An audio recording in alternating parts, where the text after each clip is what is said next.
Thank you again for stopping by Liberty Church of Peoria. Hallelujah. Here is where we worship and magnify our Lord our God, for He is good. Stay tuned for another anointed message brought by Pastor Marvin D. Hightower.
Father, in the name of Jesus,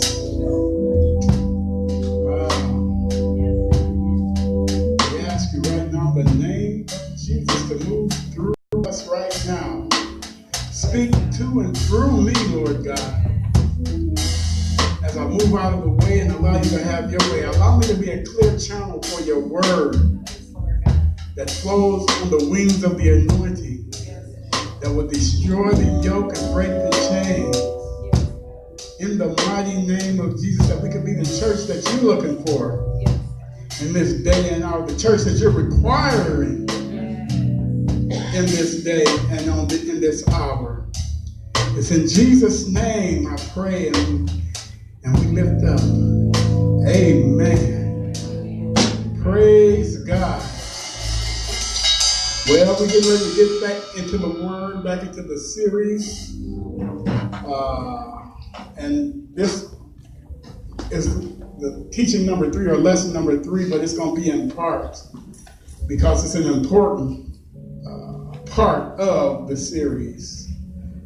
The series title is Reconnected, because this year we are rebooting. This is the year of reformation. This is the year of refreshing, repairing, restoring, renewing, recommitting, reviving, reigniting. It's the year of repenting. It's the year of readjusting, restarting, refocusing, resetting, and restoring. And most of all, this is the year where we are reconnecting with God. Amen.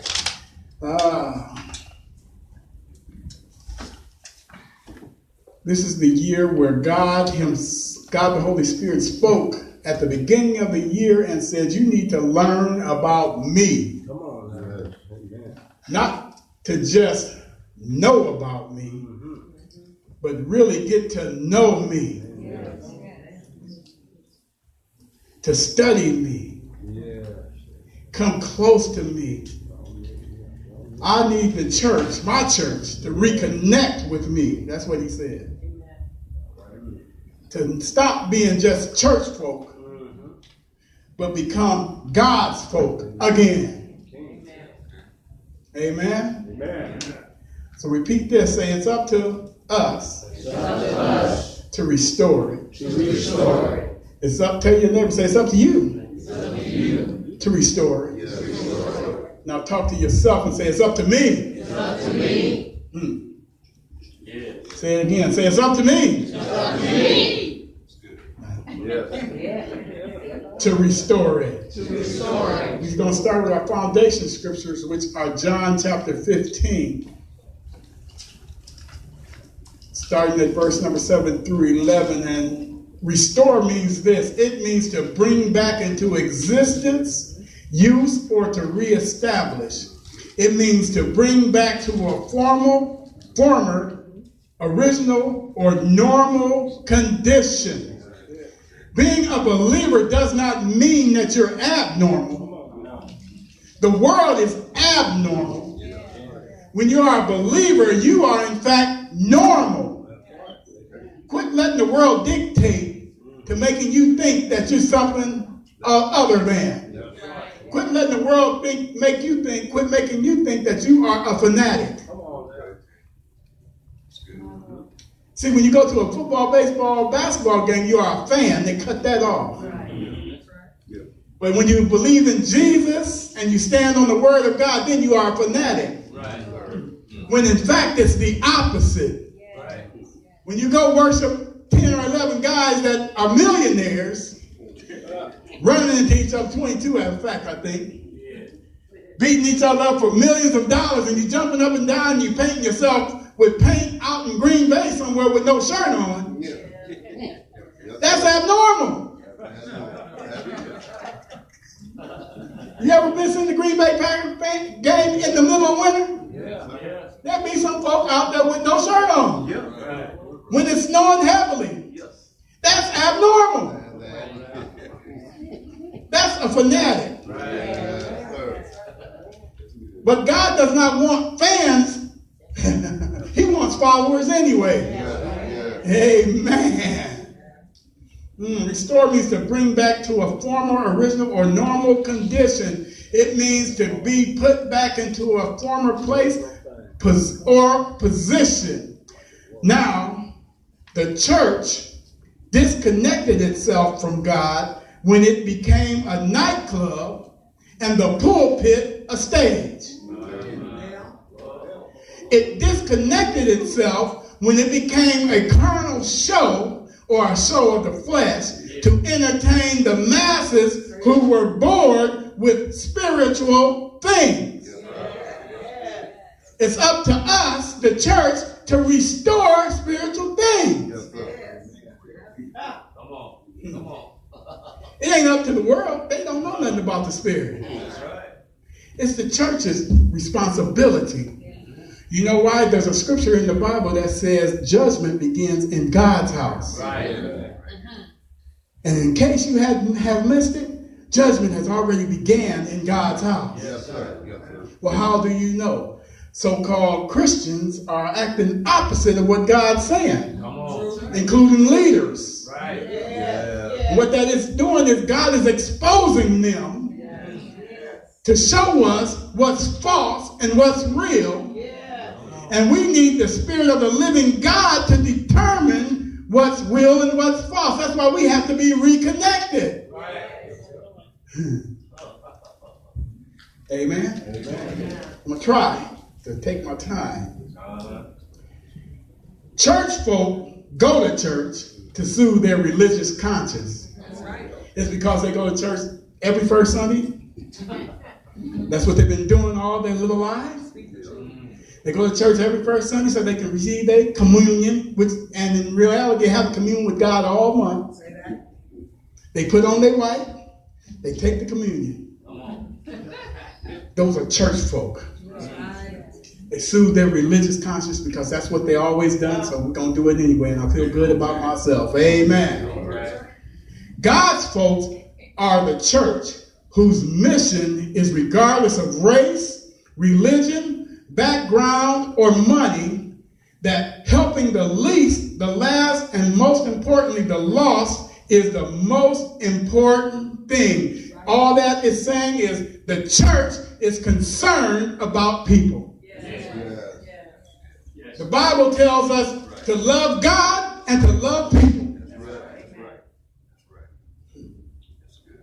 That's what church folk or God's folk are supposed to be doing. Church folk love themselves and raise themselves up. And what's in it for me? Just like today in the prodigal son story. Amen. We always focus on the one that got the inheritance and went off and went crazy. And not focus on the one that stayed attached. The one that stayed in the family didn't go nowhere. He was the one that became church folk. Well, I've been here all these many years. He ain't even killed a young goat for me. But the one that left you and went outside and did all that he did, you killed the fatted calf for him, threw a party for him. Where is mine? That's church folk. Yes.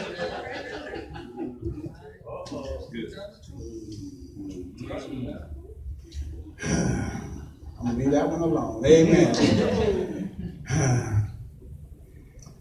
We have learned so far, and I'm not going to regurgitate everything, but it's important. We have learned that we need to repent. The church needs to repent. Repent is this.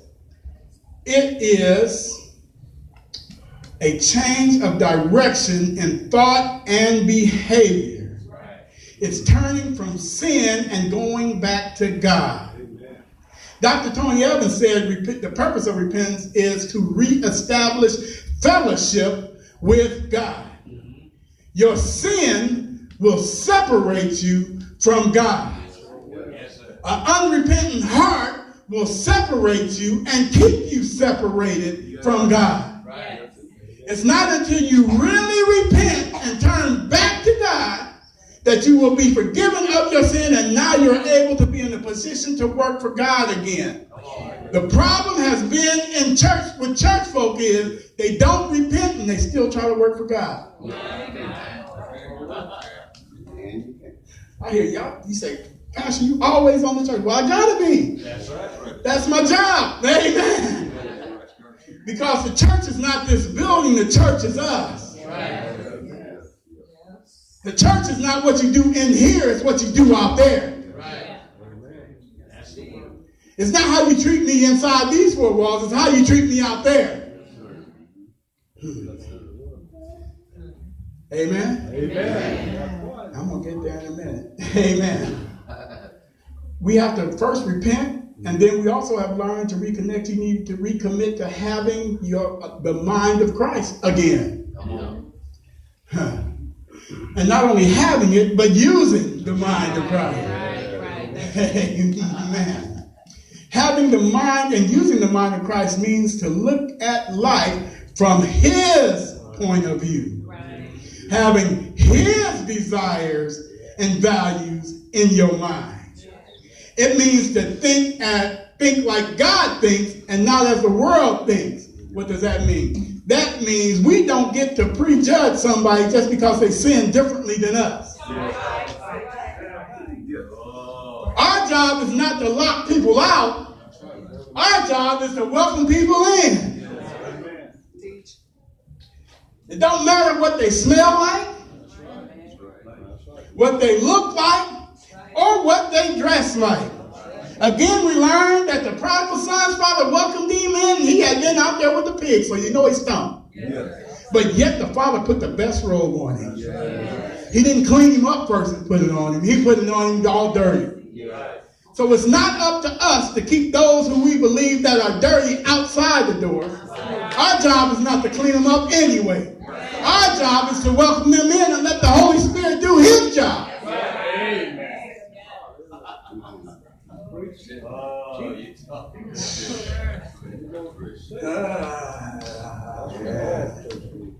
Amen. And as I said earlier, you need to stay connected or get reconnected so you can discern the flesh from the spirit. What's true from what's false. Because anybody can get up there and slick you. You want an example? Look at Eve. She got slicked in the garden and was right there with God, up close and personal. But don't just blame Eve. Adam was right there with her. So if the devil is slick enough to slick them, and they had the closest fellowship ever, what makes you think the devil can't slick you? And some of y'all been slicked by the devil before. Amen. Y'all boyfriends ain't always been good. Other girlfriends either. Amen. I'm talking about the ones that God didn't send you. The one that you let come in anyhow. Amen. And they slicked you, didn't they? Amen. But not no more. That's right.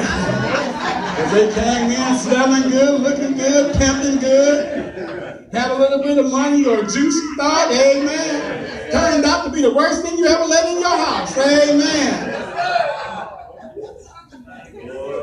And it took a crane to get them out, amen.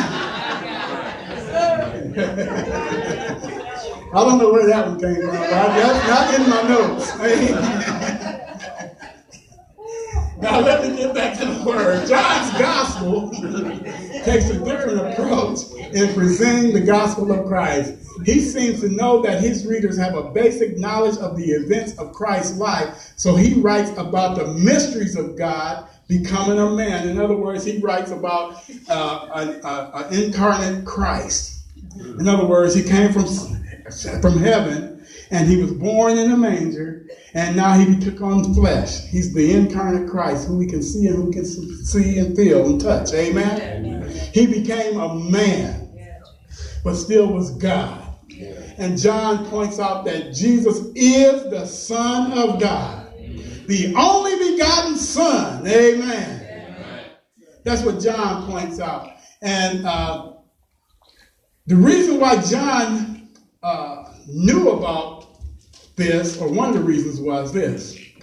The Greeks had an idea through Plato, because he talked about God becoming a man. So the audience that John was writing to already understood that concept. that there would be a time when a man, God would become the form of a man. And that's probably the reason why John wrote the first scripture, John 1:1. In the beginning was the Word. And the Word was with God. Why? Because the Word was God. He knew, Plato pointed out that at some time, point or other, the Logos was going to appear. So John wrote from that perspective, showing that Jesus is the Son of God. Amen? Now, I know I said we're studying and learning about knowing God, but the truth of the matter is you cannot know God without Jesus. That's right. You cannot separate God from Jesus. You cannot separate out the Holy Spirit from God. It's a mystery that we yet don't understand, but God reveals just enough of us to know that there's three in one. God the Father, God the Son, and God the Holy Spirit. And you got to have all three, because you can't get to the Father unless you go through Jesus. And you won't get to Jesus unless the Holy Spirit show you who Jesus is. So you got to have all three.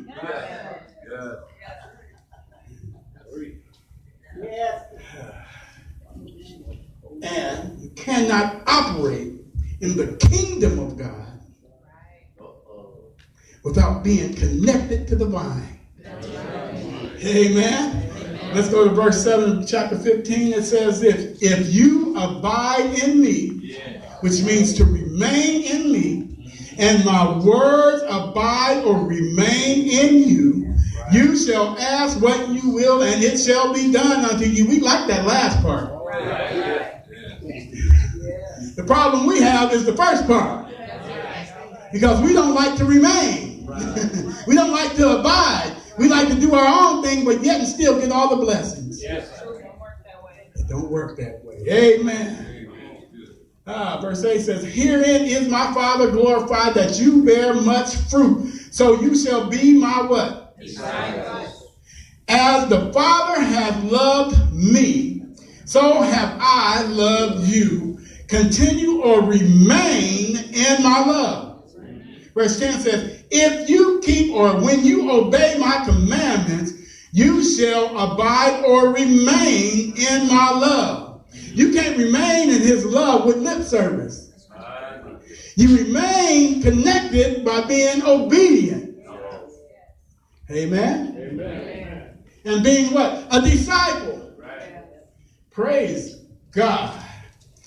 Even as I have kept, Jesus, this isn't read in my Bible, so Jesus said, even or just as I have kept or obeyed my Father's commandments and remain or abide in his love, these things have I spoken unto you, that my joy might what? Remain in you. That is the key to joy, is being remaining connected. That's right. That's right. That's good. The key to having joy is remaining connected to God. That's right.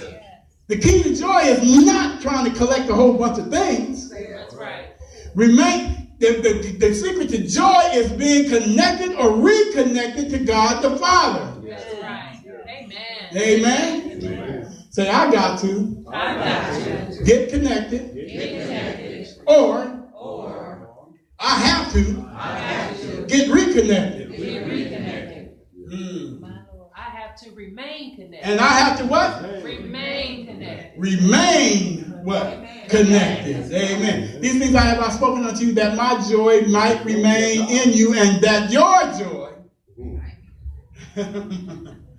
that your joy might be what? Full. Full means complete. You can't have complete joy without him. That's right. You can try and get all that you can, and can all you get, turn around, sit on the can, as my first pastor used to say. But you'll never be full or complete without remaining in him. Amen?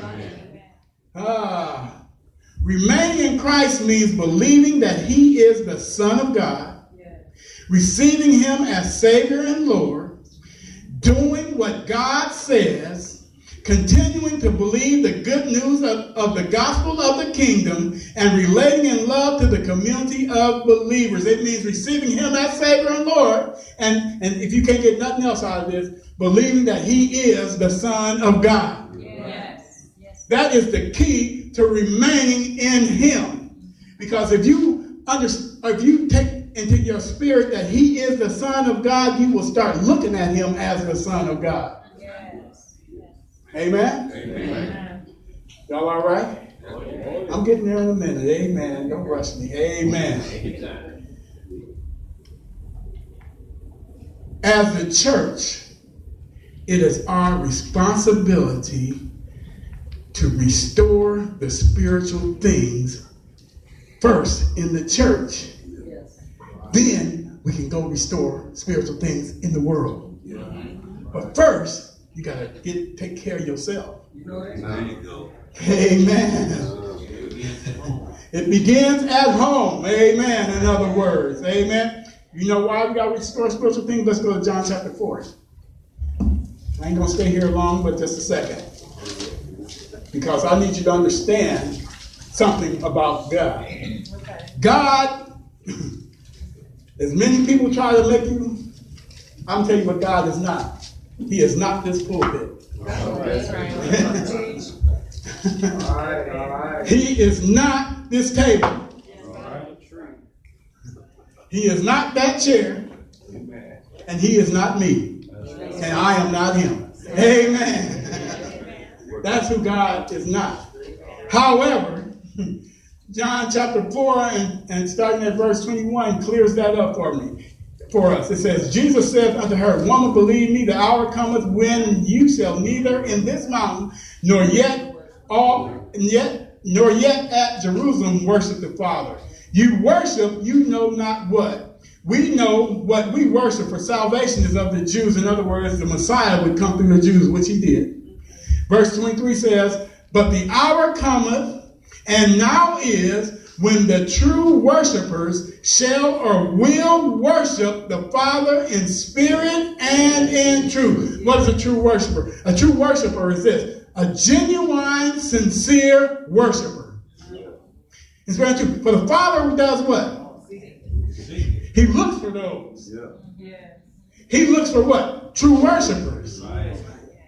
God don't care what alphabet soup you got behind your name, or the doctor you got on front of it, or the reverend in the middle of that. He is looking for true worshipers. He don't care if you Bishop so-so and Sister Gillicuddy. He don't care about that. Only thing that God cares about is if you are a true worshiper, having a sincere heart that's after him. Trying to get to know him better. He is after those that seek him first. The Bible says that, doesn't it? Matthew chapter 6:33, right? But seek ye first what? And everything else will be what? You can't seek the kingdom without seeking the God of the kingdom. And his righteousness is going up in there. Amen. This is where it is. 24 says, God is, King James says, a spirit, but the actual translation is, God is spirit. And they that worship him must or need to worship him in spirit and in what? Truth. Remember this. You are a spirit who possesses a soul that lives in a body. The spirit part of you is what connects with God.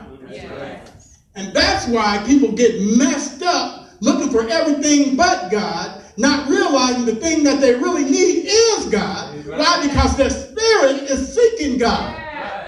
God created within us something that needed to connect with him.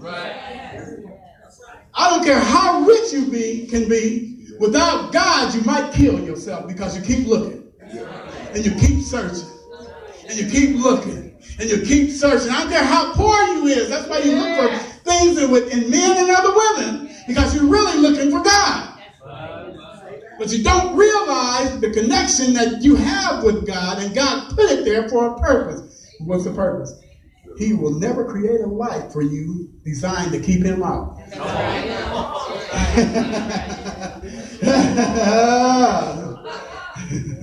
There is something within you that needs to connect or reconnect with God. If you're feeling empty, check your salvation. If you're feeling empty, check your relationship. It ain't about the pastor and what you ain't getting from him. That's right. It's about what you ain't receiving from God because you have been disconnected. Amen. You need to repent. My Lord. That's right. Y'all ain't gonna shout with me today. The church's worship has become so me-focused that he has forgotten that worship is supposed to be God-focused. Right.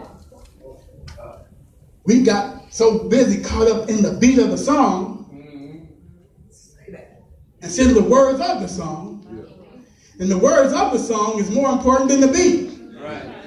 That's why I like the old hymns. Amen. As well as the praise songs, don't get me wrong, but I like the old hymns. Why? Because I can understand Amazing Grace. How sweet the sound that saved a wretch like me. I once was lost and now I'm found. I was blind, but now I see. I don't need a beat with that. I don't need a drum machine. I need a drum set. Amen. Or a Hammond organ either. Amen. Because I know it had to be God's amazing grace that saved me. I didn't wake up in the morning and was saved. I didn't get born and I was saved. I got born again. But I didn't wake up in my life and was just automatically saved, and you didn't either if you've been saved. Come on now. Amen. Amen. I said I was going to be nice today. Amen. The reason for worship is not so that you can feel better about yourself. The reason why you worship God the Father is because he sent God the Son to die for your sin, and because of that, you are saved. That's right. That's right. It don't matter if I don't feel good. That's right. I can worship God because I'm saved, because he sent his Son. That's right. And my name is now written in the Lamb Book of Life. Amen. So I can care less about what y'all think. Amen. I don't care less if you even worship with me. You don't have to. It's just me and him. Amen. We don't worship to make us feel better, but yet worship has turned to that. Or not worship, so-called worship.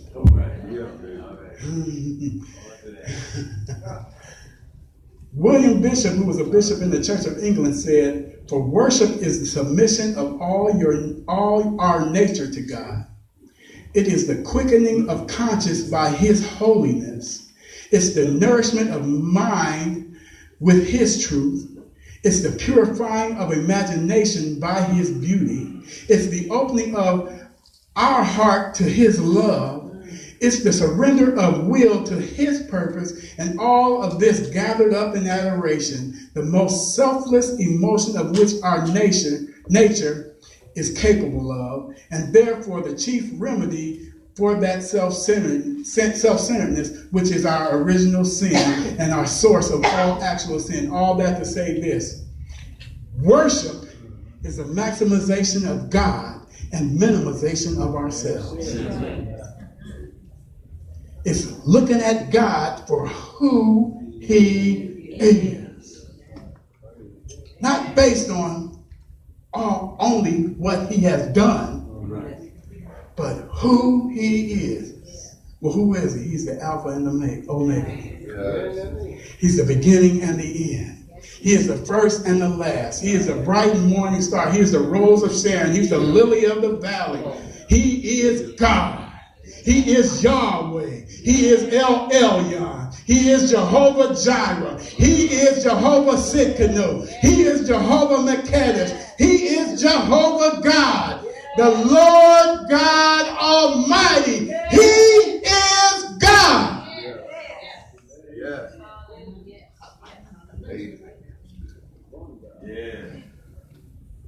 Amen. Amen. Amen. We always preach and teach on what worship is, but today we're going to learn what it takes to restore it. Come on. Go to 2 Chronicles, chapter 29.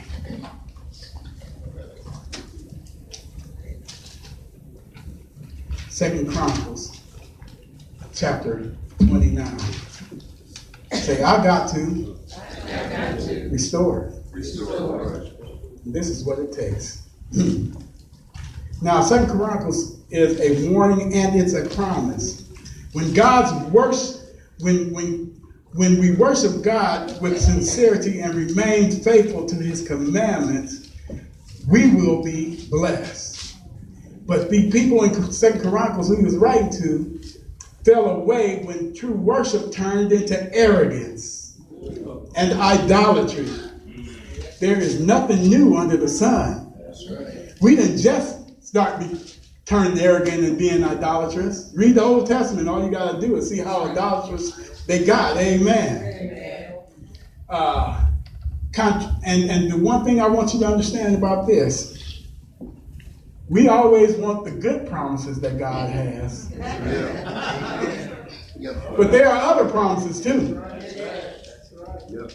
And they ain't good. In fact, if you want to read some of the curses, go to Deuteronomy 28. Now, you can read all the good stuff from Deuteronomy 28 to verse about 14, but from 14 on, they talk about the curses.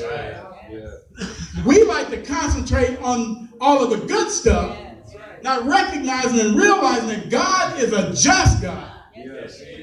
He is filled with mercy, but he is a God of justice.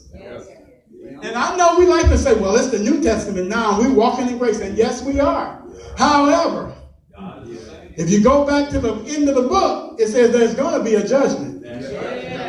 A white throne judgment. And everybody that's claiming they're going to heaven ain't going to be in heaven. And everybody that you say ain't going to be in heaven going to beat you in heaven. Amen.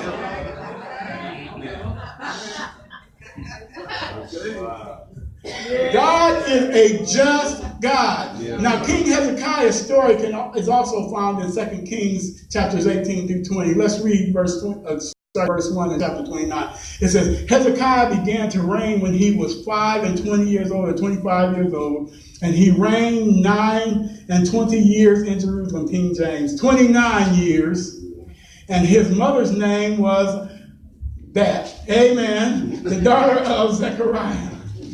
And he did that which was what? Right in the sight.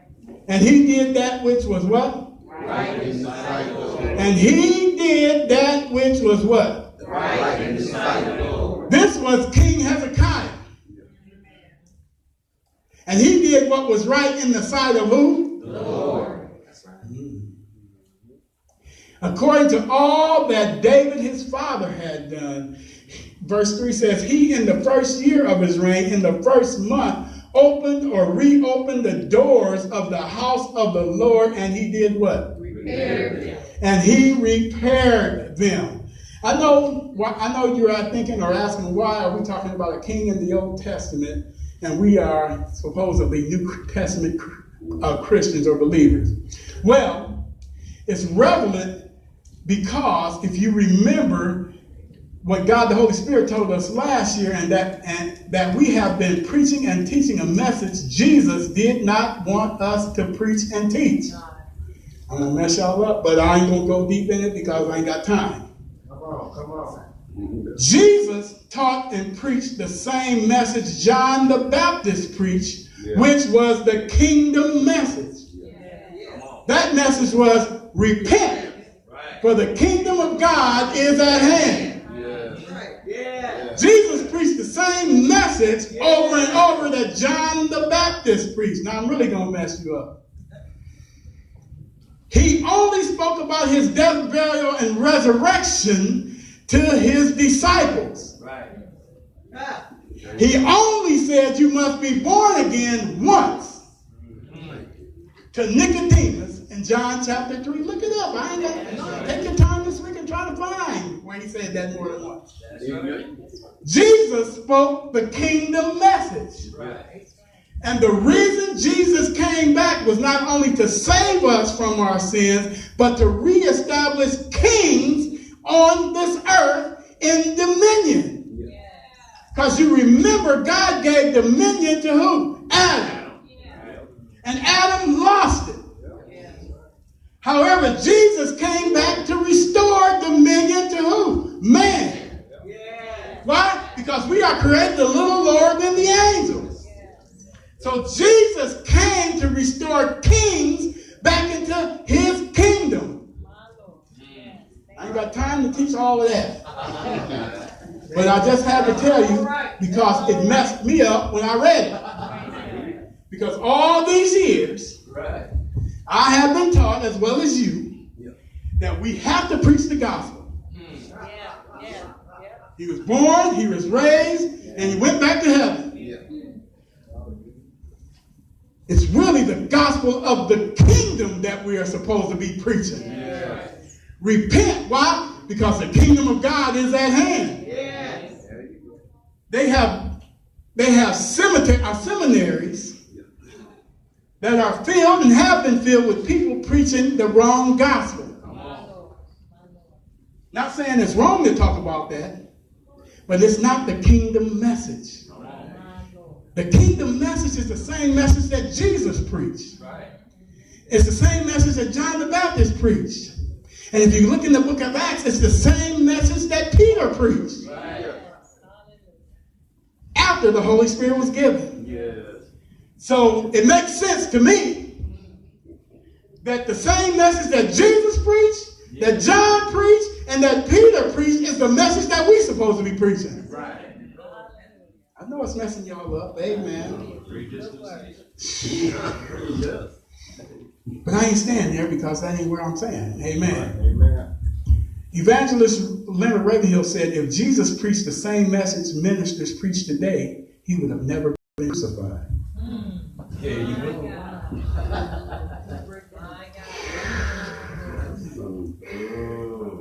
He was crucified because he said, you guys are messed up, you Pharisees. You need to repent. They didn't want to hear that. So they crucified him, not knowing that was a part of the plan of God anyway. God will use a devil to get his purpose done.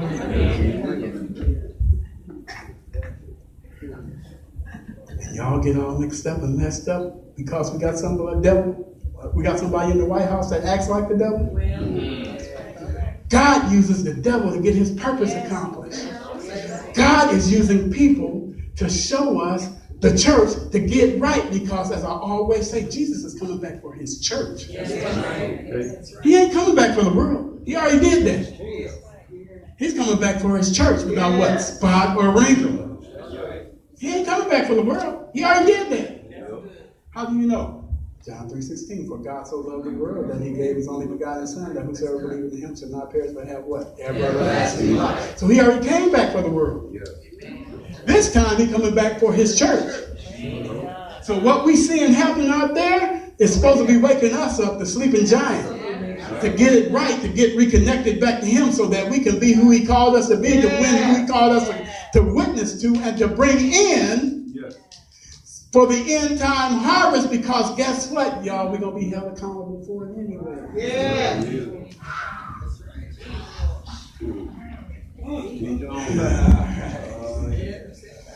Now, King Hezekiah reigned for 29 years, but his action was done in the first year, in the first month of his reign, and because of it, God blessed him and the nation.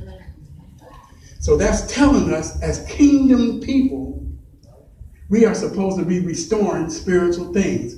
Well, how do you do that? Look at verse number 4. Amen. It says this, and he brought in the priests and the Levites. The Levites were the tribe descended from Levi, specifically set aside for service, and gathered them together into the east street. And he said unto them, hear me, or listen, you Levites, sanctify or purify now yourselves, and sanctify or purify the house of the Lord God of your fathers, and carry forth the filthiness out of the holy place. And What did he say? Sanctify what? Yourself. And then sanctify the house of God. We spend too much time trying to sanctify the house of God instead of sanctifying ourselves first. Amen. So he said what? Sanctify yourself and then sanctify what?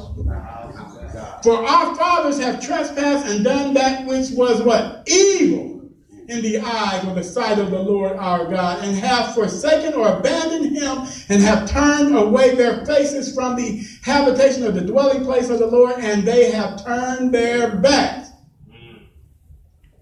Remember, this is King Hezekiah way back when. But it sure sounds like now, don't it? Also, they have shut up the doors of the porch of the temple, and put out the lamps, and have not burned incense, nor offered burnt offerings in the holy place unto the God of Israel. Wherefore the wrath of the Lord was upon Judah and Jerusalem, and he had delivered them into trouble, to astonishment, and to hissing, as you see with your eyes. For lo, our fathers have fallen by the what? Sword.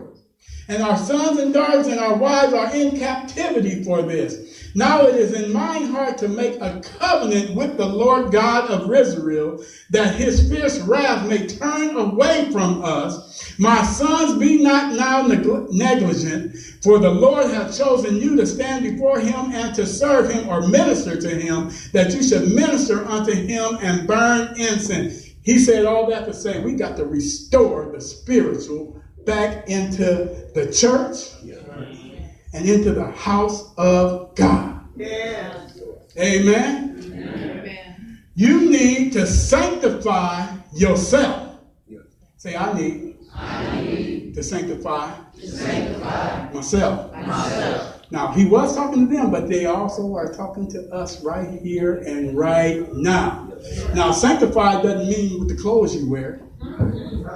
Now, y'all remember, and I said this many times, growing up, we was Baptists. So don't be going to that sanctified church. But I didn't know what that meant.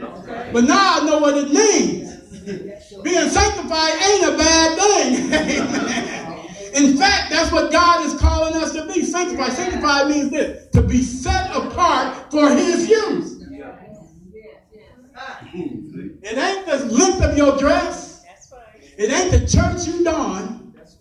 Being sanctified is setting yourself apart, making yourself ready and available to be used by God. But you can't be sanctified if you don't repent. You can't be sanctified if you don't recommit. And you can't be sanctified within yourself. That's a paradox. I'm going to show you in a minute. Even though he says sanctify yourself, in and of yourself, you can't do it. You mean, I told you God will never do anything that will keep him out of it. All right, as I hurry along. Amen.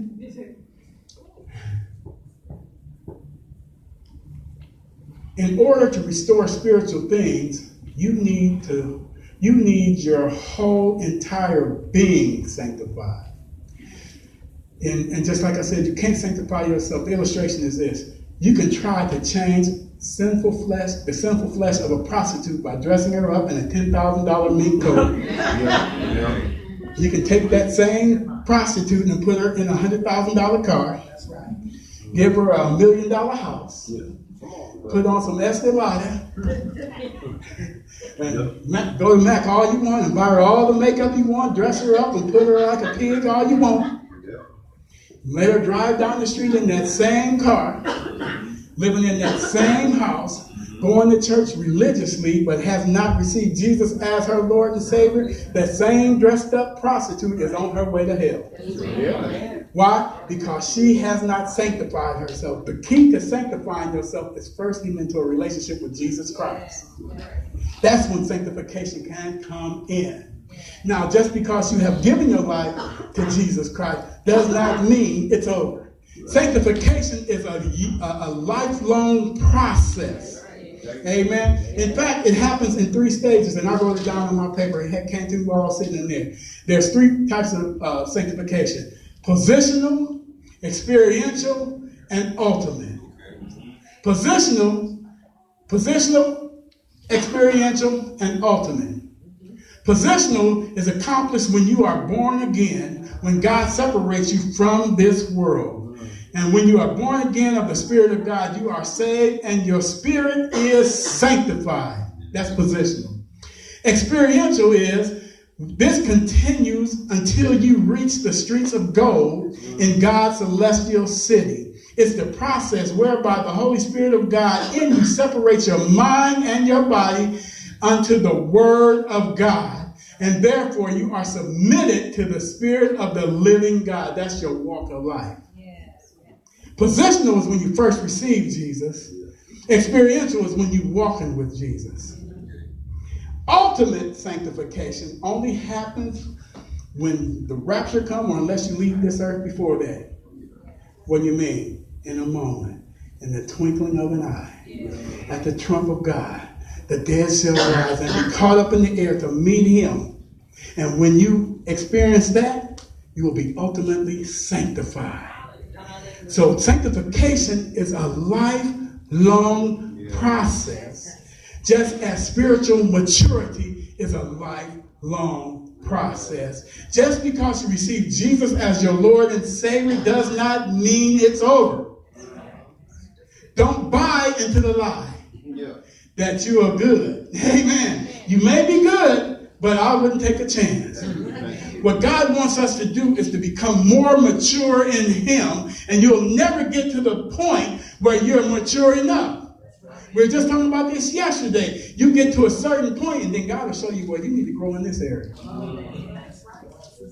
And as I was telling him yesterday, you got to look back where you came from, but you can't dwell there because you got a lot longer to go. I don't care if you've been in the kingdom one day or 10,000 years. Amen. God will never allow you to get to the point where you can get enough of him. Amen. You know why? Because God is a limitless God. Amen.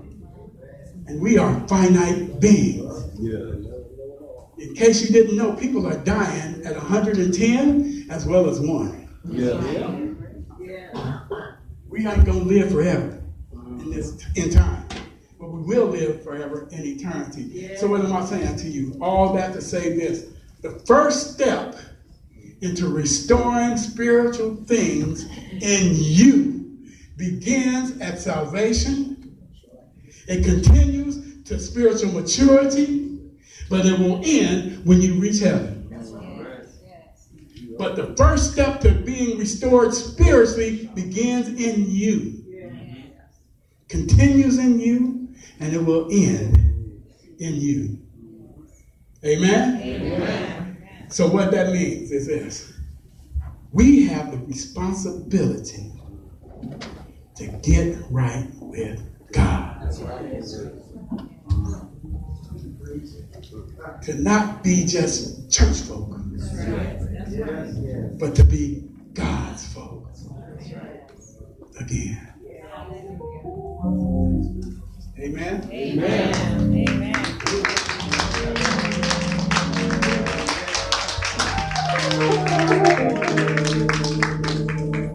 Praise God. Hallelujah. Praise God for the word. Amen.